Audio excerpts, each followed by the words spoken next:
Hello everyone, my name is Alex. I'm a 2000 rated over-the-board chess player, and in this series we're going from 1000 to 2000 elo in chess.com rapid games. During the games I'll be explaining my thought process as best as I possibly can for your education and entertainment. Today we have another Caro Kann. So this video will be linked to two playlists, one being all the previous episodes of the speedrun, and the other being all the games on my channel featuring the Caro Kann. And towards the earlier parts of the speedrun, everybody seemed to play e5, the advanced variation, but also the exchange variation has been pretty popular recently. So of course, we're going to take back with the c-pawn, there is no point taking with the queen, and my opponent plays the Panov Attack. The Panov Attack is arguably one of the best things that you can try and do against the Caro Kann. Now, a lot of the time, white will be left with an isolated d-pawn, and some people see that as a weakness. Some people like playing with an isolated d-pawn. It's like a very thematic type of opening. But the Panov is a very, very strange sort of variation of the Caro Kann. So if you play the Caro, you need to know what to do against this. Now, I do actually have a video on my channel, which... what was it called? I think it was something like all Caro Kann players need to know this. Something like that, where I went over my recommendation against the Panov. So after knight to f3, I think the most popular move is bishop to g4. White doesn't have to play knight to f3, but I think that's the most common move. There is also bishop g5. But knight f3 tends to be played. And bishop g4 is the most common move, but I prefer the move e6, which is a little bit more passive, but I think it's a little bit less risky and encourages white to play c5. And from there, I mean, black lacks a little bit of space, but moves like bishop e7, castles, you can play b6 to go after the c5 pawn. And that's assuming that my opponent even knows that much theory. I assume, like, a lot of people at this level seeing this would probably take. That's probably a very common idea at this kind of level, but we're not going to be doing that. We develop the knights to the center to control important squares. Of course, if something like take, black is clearly better because the d-pawn is very weak. So what white effectively needs to do is try to develop as best as he can around his d-pawn. And my thought ends there because my opponent goes c5. Now, the immediate b6, I think, like bishop b5 may be a little bit problematic. e5 should definitely be considered. Immediately going after the center, opening up an attack on c5 and bolstering our attack on d4, which feels a little bit risky just because we're opening up our king. However, I don't want to encourage people to play chess in an emotional manner. We need to be objective about this. So I've never seen this position before, like the immediate c5, which firstly makes me think that this has to be a bad move, right? If you've never seen a move before, not necessarily, but there's a high likelihood that there's a reason you haven't seen it before. It might not be losing the game or anything, but I think it's probably inaccurate. Now let's figure out why it's inaccurate. So e5 screams out to me. Absolutely screams out to me. If my opponent takes, I assume I take back with the knight, and d5 is defended. If bishop g5 threatening our d5 pawn, maybe bishop b4? Or maybe, oh, no, we have d4 there, I think. I would assume d4 works. And then we're threatening bishop b4 once the knight moves. I think e5 is the idea. And if this is the wrong move, then I will simply have to do my best to fight back from a bad position. And that's going to be equally educational because that is what happens in chess sometimes. That's just chess for you. Like, sometimes you are going to make a bad move in the opening, and you need to fight your way back into the game. But I just don't believe c5 that quickly is the correct idea. So I'm going to try and punish it. And the whole point is essentially I'm undermining the d-pawn because it's not been defended properly yet with knight to f3. and my opponent isn't stopping me from attacking it with bishop b5 just yet, my opponent could play a move like bishop b5 now, but then I think we can go e4. So effectively what I'm thinking is if take, then we have a very interesting position, right? Can I win c5 or not? Who knows? If he doesn't take, in some lines we might be able to take, but in lots of lines, I think pushing might be the correct idea. The only thing I'm slightly concerned about is opening up the d file against my d5 pawn, and bishop g5 ideas could cause me some problems with defending, because even if I get a move like bishop to e6 in, let's say we have like a trade here and bishop g5 and bishop e6 for argument's sake, after takes, I would have to take with the pawn most likely, because otherwise my queen could be dragged away from the defense of the d5 square. Now, in reality, we probably don't have to actually do that. It's a very dynamic position, so we can probably ignore threats and play moves like bishop b4 instead, counter-attacking, or play moves like d4 counter-attacking. But we do need to be careful about our d-pawn, especially if my opponent takes and opens up the d-file. But equally, my opponent has to be concerned about his c5 pawn, because if my bishop goes to c5 and takes it in one move, not only are we looking at f2, but my bishop's perfectly developed. I can castle quickly, play rook e1, and there's a big potential that I can get my rook to the e-file very, very fast and cause some issues for this white king because the knight and bishop haven't been developed yet. Very complicated position, and I think my opponent is making good use of his time by really thinking about this. Like, the next move could be make or break. Really could. If white plays too passively with a move like bishop e3, there's a good chance we could take over the game. Even a move like e4 there looks very appealing. Not even doing anything major, but just restricting white's position. And, you know, maybe bishop f5, bishop e7, castle kingside, something like that. Just play it very simply. Or, after a move like bishop to e3, we could try and find a more aggressive way of going about the position. Maybe like take and d4, like forking my opponent's minor pieces. And we get ready to castle very quickly if the e-file opens, for example. That's a possibility. My opponent takes, which I think is a very logical move. So, I mean, we don't have anything better other than taking back. The move d4 immediately makes no sense, so let's take back. I don't think queen e2 is too scary. I'm pretty sure we just go like queen e7. Maybe the idea is knight to b5, going after d6? Don't know. Do I want to drop the knight back or go bishop d7? Bishop d7, knight d5. Bishop b5, knight f6, queen f6. White is up a pawn, but we have very fast development. Rook d1, bishop c5, castle. Sorry, rook d8, bishop c5 and castles look like very appealing moves. And the f2 squared could come under fire very quickly. We're also stopping our opponent from castling there. By the way, if you're enjoying the video so far, finding it useful, please drop a like and subscribe. I would really appreciate it. Helps keep me motivated. Our other option is just going knight c6, which is arguably a little bit more passive, but our knight is no longer vulnerable. And if our opponent takes, then we will happily take back and secure our d5 pawn in place. c5 will remain weak, and maybe b4 can be played, but then this diagonal could become very weak. My only issue is, after knight c6, my opponent can kind of do whatever he wants. You know, like, we're not doing anything with that move. It's very passive. So I'm going to go bishop d7, because I don't think that white can do anything that major. Because if we have an exchange here, we always have queen a5 check to force the knight back, because otherwise we'd win the knight.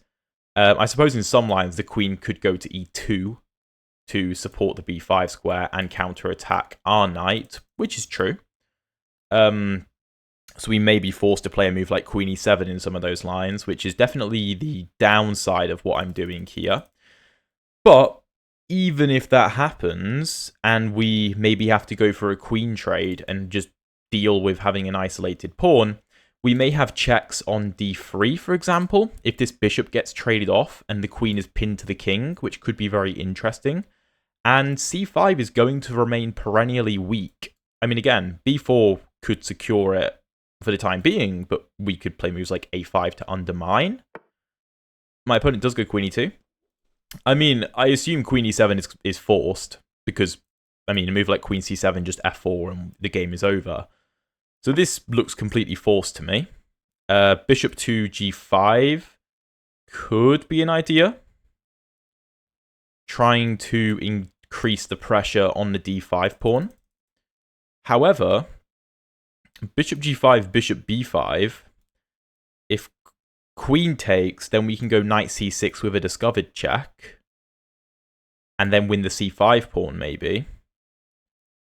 Alternatively, okay, he goes knight to f3. That looks dubious. No, that loses the game. Yeah, we just take it. We just trade off our weak knight, and the queen can't take because it's pinned, so he has to take with the f-pawn, damaging his structure.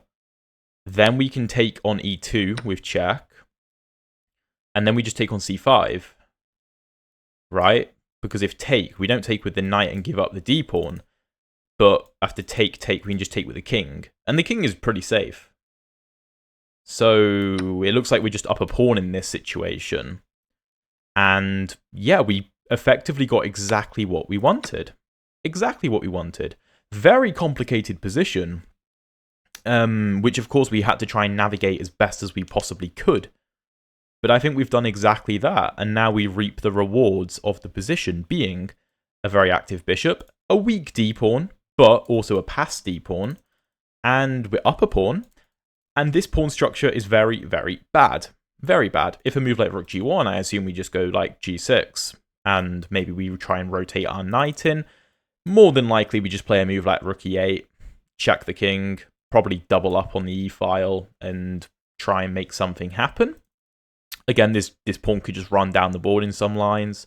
We could look for trades, because trades are, of course, going to benefit us. And yeah, I think that was very interesting. I'm really not sure whether e5 was the correct move here. I don't know if I would have gone for e5 in, like, an over-the-board game or something like that of a more serious nature. I probably would have gone for something a little bit less potentially dubious. But we'll see what the engine thinks. See if the engine blesses it. I think king c6 is probably the best move here, which may look a little bit hilarious to some of you. But well, the c-file is open, and in a few moves, white could get a piece there. But king d6 doesn't make sense, because then the knight can get into like a square like b5. So I'm actually going to go king c6, because we need to defend the pawn. I don't love it, just because if this bishop moves, the rook can come to c1, and maybe there's threats of like knight to a4 ganging up on my bishop and pinning it to my king. But I suppose we can get past that with a move like rook d8, just before our king was in the way, so we weren't able to defend with a rook. But the lack of a light-squared bishop for my opponent does mean this king is a lot safer, and this knight struggles to access the c6 square anyway. I mean, all the checking squares are basically useless. That's a good move. I probably should have given that a little bit more attention. I don't know why I didn't. That's actually quite annoying. Oh yeah, that is really annoying. I don't know if we're going to be able to keep hold of this extra pawn, you know. Let's start with a check to activate our rook. We might have to play the move rook e5, which looks very ugly and allows the doubling of our pawns, but does maintain our grip on the d5 pawn. We could play d4, but I don't think that helps us at all because of something like take, and knight to a4 going after our bishop. I don't think we get anything good out of that. I'm annoyed I've allowed that. I don't know if we could have done anything to stop it, to be fair, but not amazing. I mean, I could go rook d8, but just take still.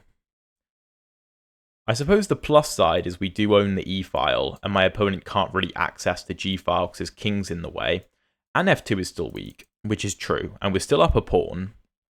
It just feels bad to allow our pawns to get ruined. And the f3 pawn, as ugly as it is, does a great job of keeping our knight out of the game.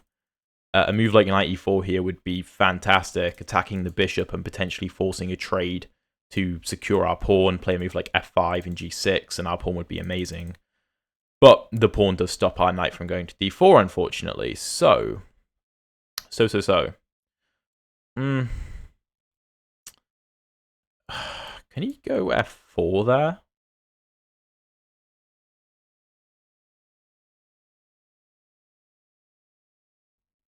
No.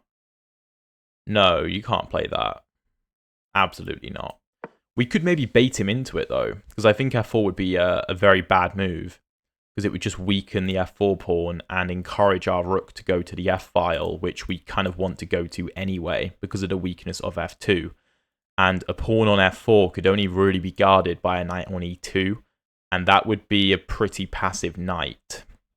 I mean, it could jump into the d4 square with check, but we probably just move out of the way, unless it forks our king and rook, in which case we would have to trade. But again, we would be up a pawn, and that rook endgame, I think, is probably winning, because we can bring our other rook into a square like e4. Yeah, interesting. I think even if our pawns get doubled on the f-file, it's not the end of the world because of the weakness of f2 and our control of the e-file, and the fact the d5 pawn isn't going to fall. I think if the e5 pawn falls, then maybe we have a problem, right?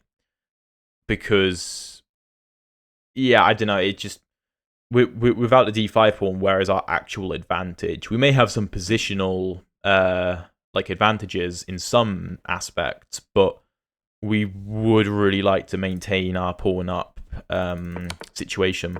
I don't really know how else I could have handled the position, to be honest. I mean, we had to go for this. We have to take with a king. And then the only defensive move seems to be king c6. I don't think we could have really done anything else. You could argue maybe king e6? But I don't think that changes anything, because the king can't take on f6 after bishop g5 anyway, because the pawn would hang after a move like rook d8. So, yeah, I think we probably just have to live with the fact that my opponent has the option to take. And if he doesn't take, then fantastic. I think we probably leave the knight hanging, not hanging, but like open for an exchange and continue trying to develop. My opponent could play a tricky move like rook to c1, trying to prepare a move like knight to a4, which is probably quite a good idea, because we wouldn't have king b6, because that would come with a check. So if a move like rook to b1 is played, sorry, rook c1, well, we can't move the bishop, because then knight takes d5 with discovered check.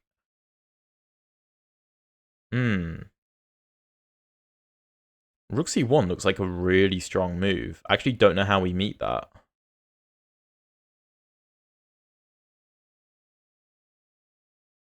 I have no idea. b6? b6, b4. Take, king b5.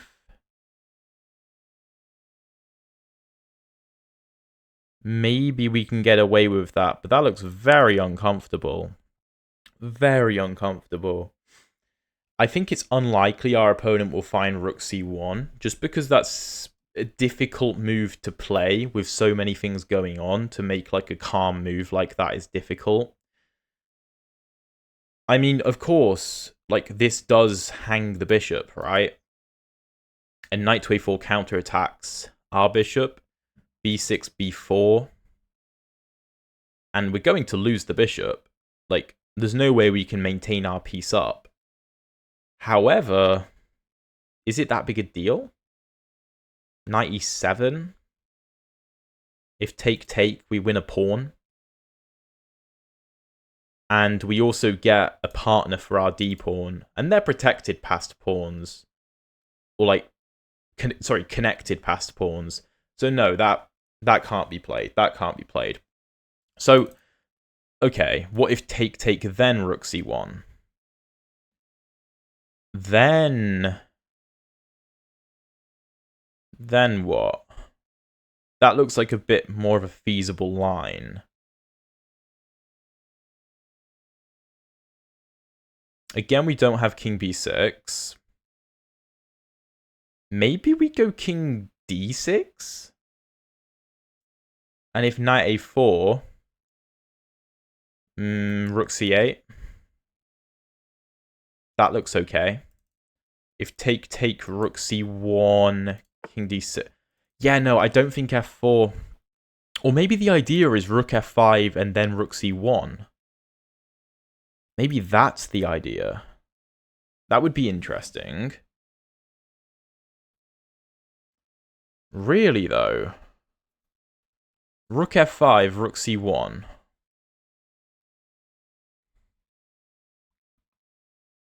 Something feels off.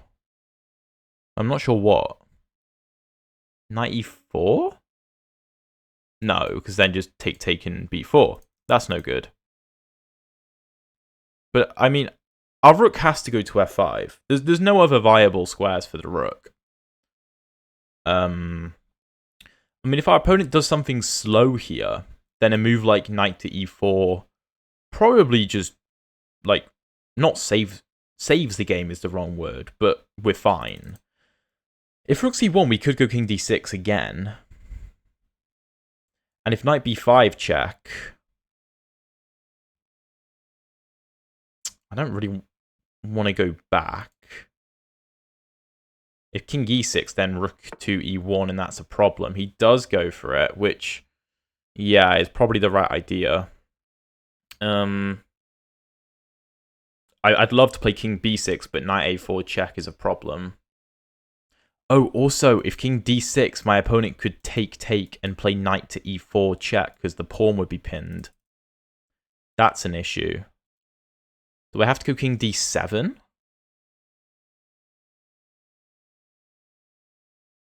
And give the pawn away? But then our bishop's going to be under attack. Oof. Maybe d4. Maybe d4. And if knight to a4, our rook is defending the bishop. So d4, knight a4. If we go rook d8, then there's b4. So that's no good. d4, knight a4. King b5?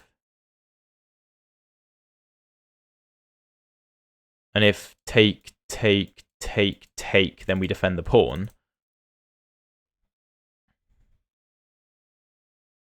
I think this might be our only move. Basically just opening up the rook's defense of the bishop. Because then if a move like b4 gets played, then I assume we just take. And you can play rook takes, but I'll just play b6. And I should end up a pawn up. I might even have moves like knight e4 there. Am I missing anything? I don't think so. I mean, if my opponent takes on f6, and then pawn takes knight e4, I don't have king d5, annoyingly.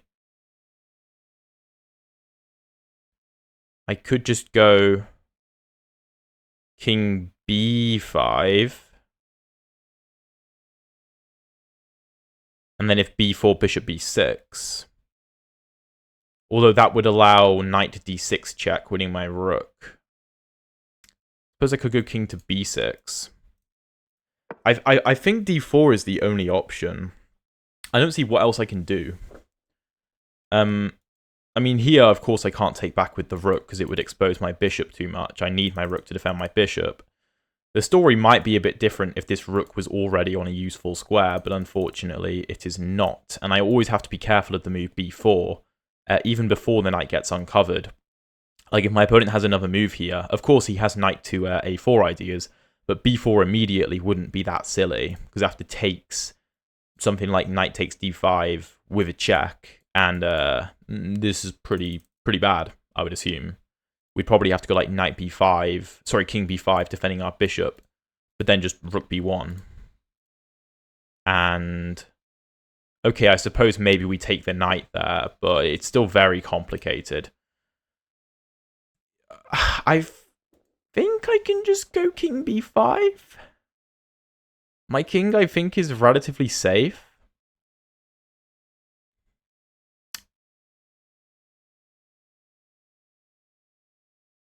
I mean, I don't have anything else, do I?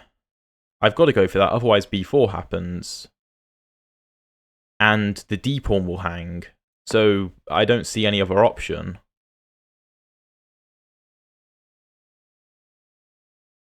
I think we may be hanging on to the d-pawn, you know. I think we might be. And my opponent has to be careful, because if he gives me too much time without taking this knight, then I will just move my knight. If I get the chance. Could I have moved the knight immediately?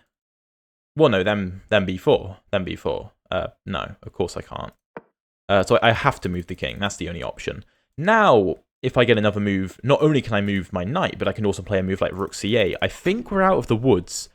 I think that knight to e4 was maybe... I mean, not immediately, because my knight controls that square. He probably had to take on f6 and then play knight to e4.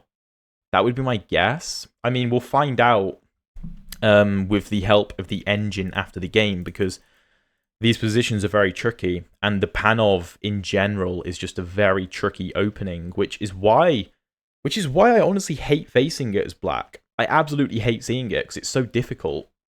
And as much studying as I mean, I don't study chess that much, to be honest. In terms of memorizing openings and whatnot, I like to just watch games, watch analysis, do my own analysis, do puzzles, etc.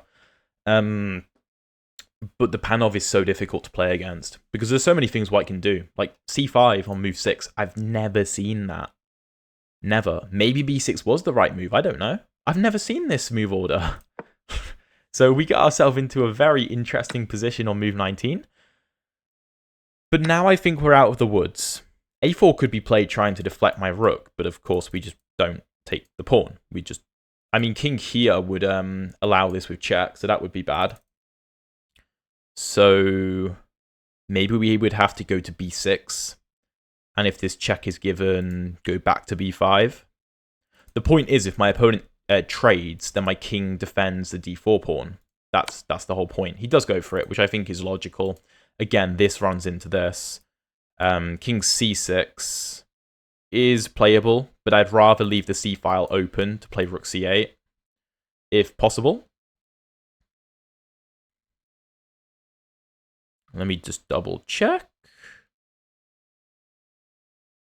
King b6 has to be the move, right? Gotta be. Yeah, of course. a5, we just move the king back up. And we'd still maintain our defense of the d-pawn via king takes c5, because our opponent can't take his rook hangs. So, I mean, with check, which is kind of irrelevant, but he can't take the d-pawn. Whereas if we put the king on b4, then he could take the d-pawn because it would come with a check. And we'd actually lose the rook there, because our king would be deflected away from the defense, because it wouldn't be able to go back to b5, of course, and we'd lose the rook. So that would be really bad. But luckily, we do see that. And again, our opponent has to do something. He, tries this. And as tempting as rook takes is, it allows rook takes d4, which I don't want to allow. So I'm just going to put the king back on b5. If my opponent goes a6, like, I can just take it. It doubles my pawns, but, I mean, it's a 2v2 anyway, so I don't really care. If b4 doesn't do anything, we just take, and we're pretty good there. I mean, we could even consider the move rook c4, just to hang on to the d-pawn. That wouldn't be silly, but I don't think it's necessary. Okay, he takes, king c5. Rook c1, I assume, is going to be played. Trying to maybe infiltrate on c7. My opponent surely has to take my knight at some point. because my knight's going to be so much better than his bishop if it can get away. Okay, rook d3 is absolutely not the move. No chance that's the move. It's way too passive. I understand he's blockading the pawn, but it's too passive. I think rook c1 or bishop takes f6 has to be played. Now we get to move our knight. And where are we going to put the knight? Well, knight e4 is nice because it attacks the bishop. I'm obviously not going to take it. The point is the f-pawn can't move because I'll take the bishop. And my opponent would love to move the f-pawn and get his bishop back into the game. Also, I would allow bishop to e7 check. So based on those things, I think... I mean, I could consider to move king c4 immediately, to be fair. But then, king e2, rook e8, king d2, and then b3 is coming to kick my king away. So, yeah, let's not rush. Let's go knight d5. And I'm basically not allowing my opponent's bishop to come to e7. He goes f4, kind of as expected. Can we consider this now? King e2, does anything change? Rook e8, king here. I don't think so. Because b3 is still on the way. We could start with f6, attacking the bishop, but I'm not sure what that accomplishes. Bishop d2.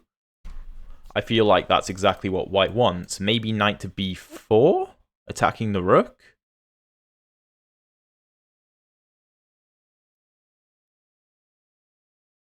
I'm trying to find a way to kick this bishop away from defending the f4 square so that I can play here, knight f4 check. I don't think I can boot it away, though. Wait. Here, f6. Bishop d2 is met with rook e8, and the rook hangs because the king can't go to d2. But I think my opponent can throw in b3 check. And then king c5, bishop d2 check. King goes back. I mean, we're still winning, of course, but... yeah. We could go knight b5 immediately before the bishop has a... oh, no, then bishop e7, so we can't allow that. Let's just go f6. Let's put the time pressure on my opponent. Bishop h4 would be a horrible move. Horrible losing move.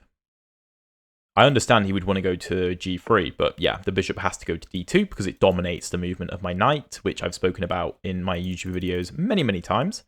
Very important concept. We could go king to c4 now, and of course this is met with this and we win the rook, or the bishop. But the rook of course moves, probably to a square like g3. And then I'm not really sure what we're doing. So, this is kind of annoying, you know. This is tempting, going after f5, which would also defend g7 if I were to take it. But maybe just rook e8 makes the most sense. And if here, just here. And as long as we watch out for this, then I think we're probably fine. And we're cutting the king off as well, which I think is probably quite important, thinking about it. Yeah, let's go for this. b4, I mean, taking makes no sense because then we trade everything and it's maybe drawable for white. Probably not, but maybe. Because I suppose we do win a5. But if b4, I think I probably just prefer the move king to c4. Okay, a6 is playable.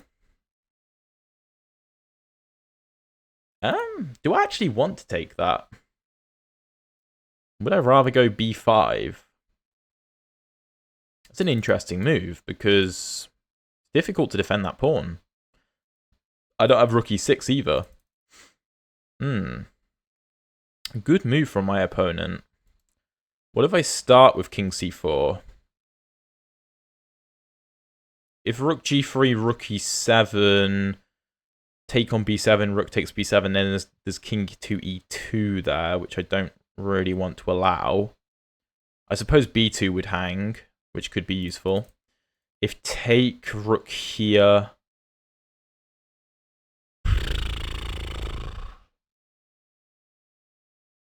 Well, no, then just this, which is annoying.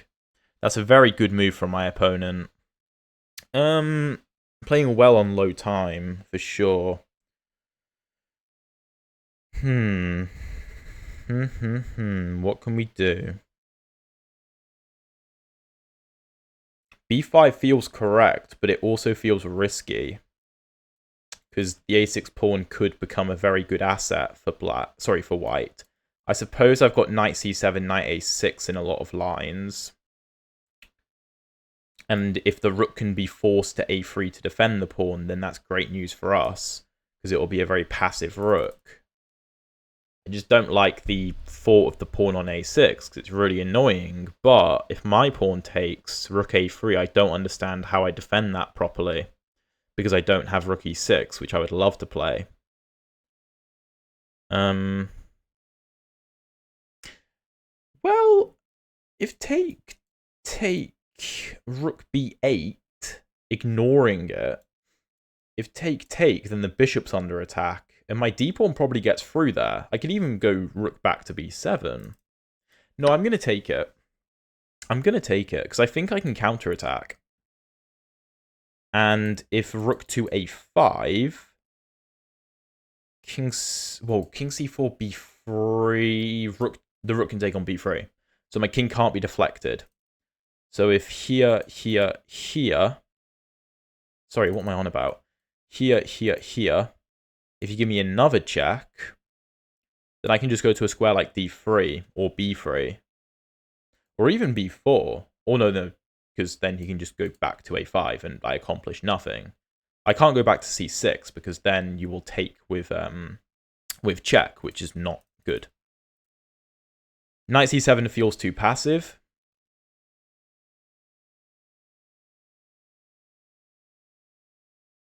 Yeah, I'm gonna play this. I suppose I could just play rook b5. Because white can't trade. That's completely losing. He's down 2 pawns. And his pawn structure is ruined. So, yeah. And I mean, b4, just king b6. Or king b5, or whatever. I can maybe even get away with knight takes. Yeah, let's take on b2. Of course, you can't take this because of this. There's no checks on my king from the bishop. The rook can only go back to a5. And I suppose here, then he would be able to take, so I shouldn't allow that. Whoa, that feels wrong. This wins a piece, doesn't it? Oh, wait, no, he has this. He has that. Oh my god. I could go knight to f4, which is a bit of a tricky move. I could also consider rook to a2, which looks very tempting. Oh, but then this check doesn't work, so I'll take with the knight. But if here, bishop here check, and I lose my rook, very tricky. Very tricky. I could push. And if take push, that's viable. King here. I'm not sure how I get the pawn through because there's no knight c3. That doesn't quite work. Here. Here.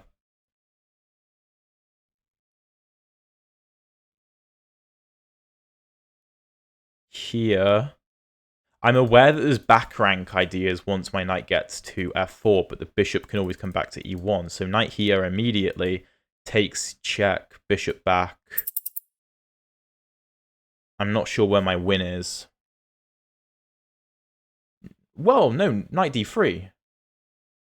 Knight d3. And if rook here, then I just trade everything and win the king and pawn endgame. Yeah. Oh yeah, that's completely winning. And it keeps things nice and simple. I'll give this pawn up, but I'm up 2 pawns. So I have to check bishop blocks knight d3. My opponent has to play rook to e7 after rook a7, of course. And that blunders mate in 1. So let's deliver the mate.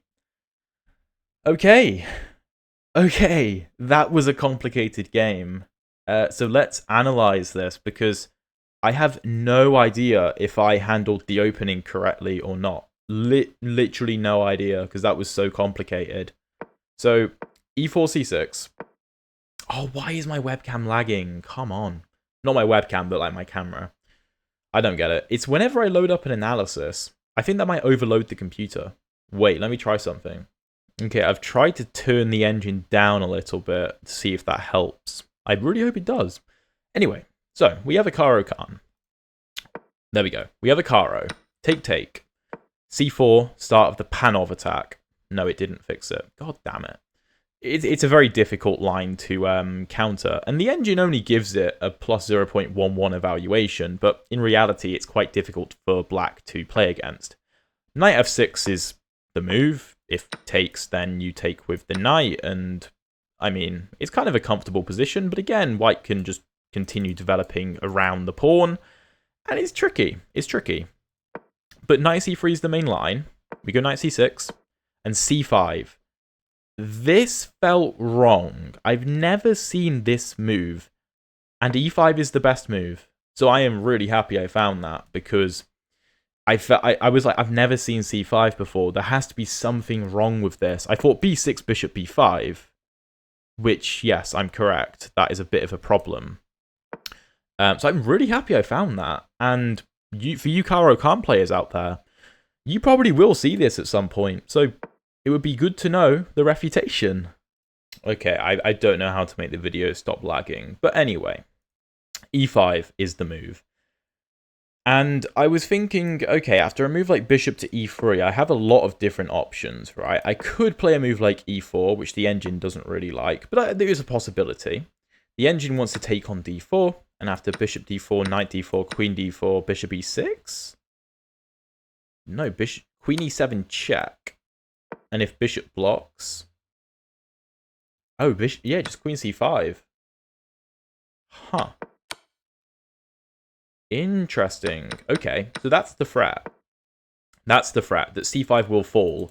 And if the e-file opens up, I can play queen e7 if the queen ends up defending here and get a second attacker, which is good to know.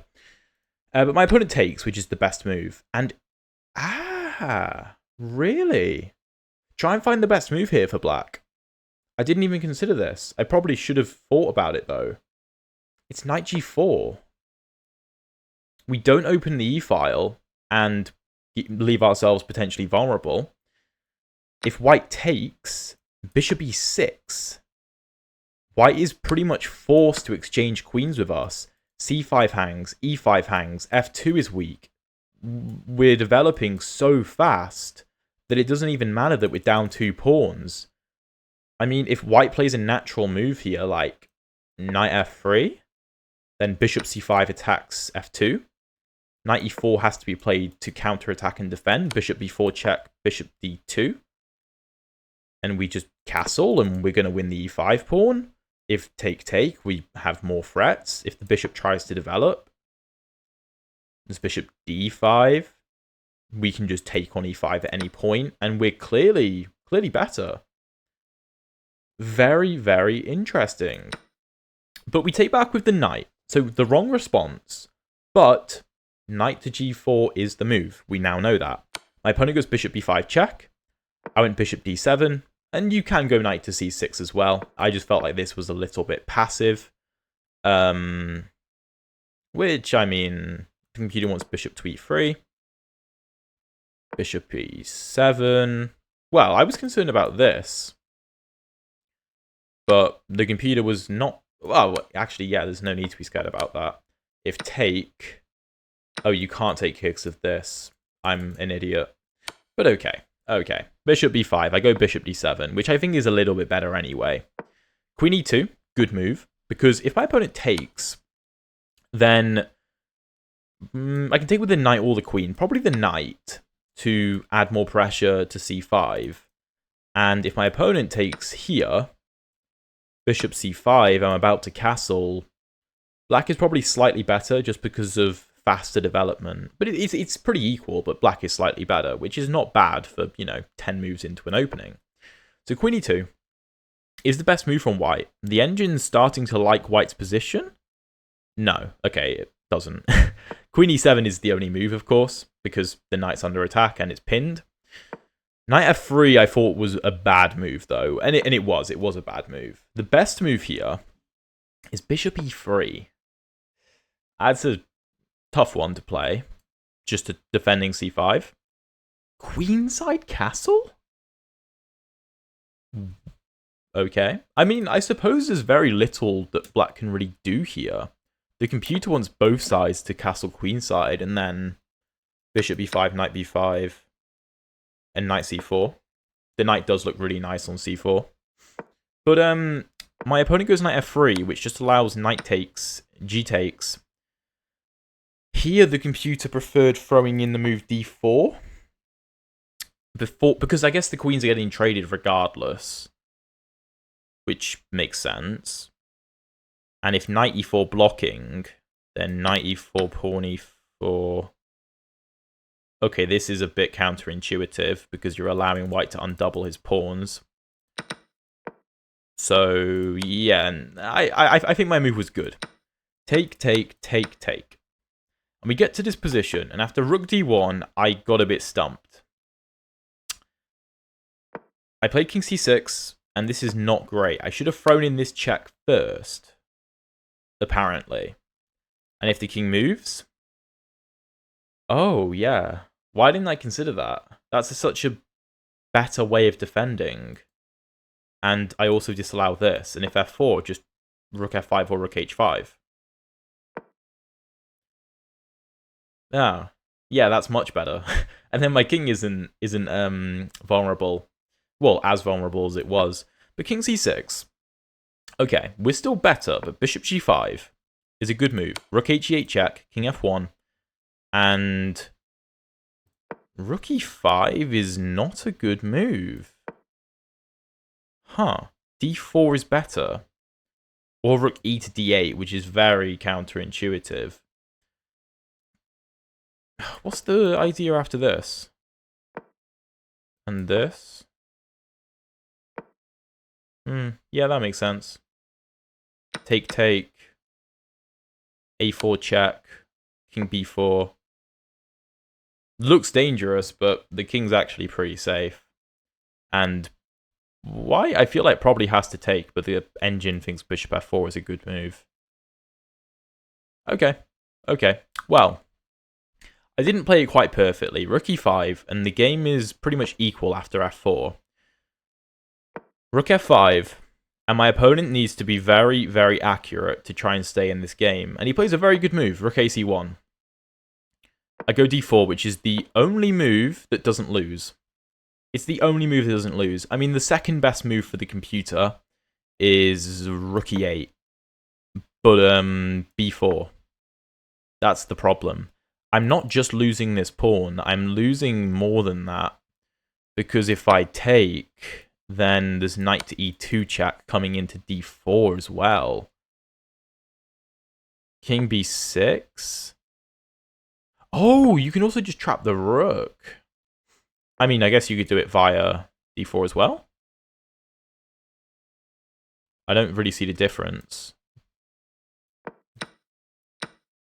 Oh, I think you stop knight e4. Oh, okay, that makes sense. Because if the knight goes here, take, take, then knight e4, and black does have some play. Black has a little bit of play. Interesting. But we go d4, which is the only move. Counter-attacking the knight and defending my bishop. My opponent goes knight a4.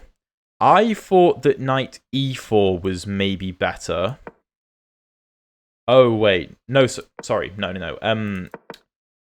I thought my opponent maybe had to, all the way back here, do something like takes, takes, and then rook ac1. And after this, then knight to e4. But there's different moves that can be played here. There's a5, apparently, or b6, which saves the game for black easier. But okay. Okay, d4. Knight a4. King b5, really the only move. There's also b5, which I didn't consider. But king b5 is better. Knight c5, rook c5. Rook c5 is the best move. Going rook c1, and this is what I thought my opponent was going to go for. Because after, like, king d5, take, rook c7, something along these lines, I thought white could hold this, because I can't defend all my pawns. And I think he had to go for that. Now, throwing in a4 is fine. Just, it's a trick, right? But it does weaken the a4 pawn. King b6, a5 check, king b5, take, and again, I thought rook c1 had to be played, but it is a little bit different now, because now I can go after this pawn, because it's weak. Previously, the pawn was back here, so of course I can't. And again, yeah, the computer does think that white has to go for something like this. I do have knight d5 here, and after something like take. Taking is losing? King c6 is the best move. Why?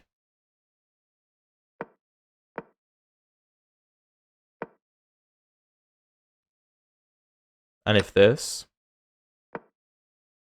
Computer just wants to cut the king off and push. Oh, I suppose you're also cutting the bishop off by forcing it to h4. True. I did say later on that bishop h4 I thought was losing in a lot of those lines. But okay, my opponent goes rook d3, which is way too passive. We go knight d5, which is the best move. Very happy I find that. f5, we go f6, bishop d2, rook e8. These are all the best moves. I was trying to come up with ways to go after the rook, but they just didn't work. I mean, king e2, I couldn't find anything after this. I suppose the bishop has to go to h4 here, and then I go knight b4, rook h3, d3. Yeah, that is a bit problematic. But white can do other things. He can just move the rook by the looks of it. So I go f6, rook e8, a6. I thought a6 was a very smart move.